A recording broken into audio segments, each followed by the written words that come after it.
ปาติโทแล้วบุญขี้เหงื่อจึงเป็นหลายเนาะ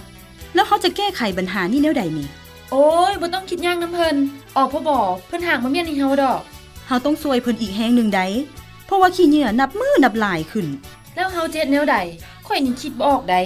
เฮาก็บ่จำเป็นต้องเอาถุงยางใส่เครื่องให้ลูกค้าทุกครั้งดอกและถ้าถังขี้เหงื่อมันเต็มเฮาก็ต้องเอาไปทิ้มส่วนว่ากระตุกยางเก่าก็สามารถนำไปผลิตเพื่อหมุนไส้คืนใหม่ได้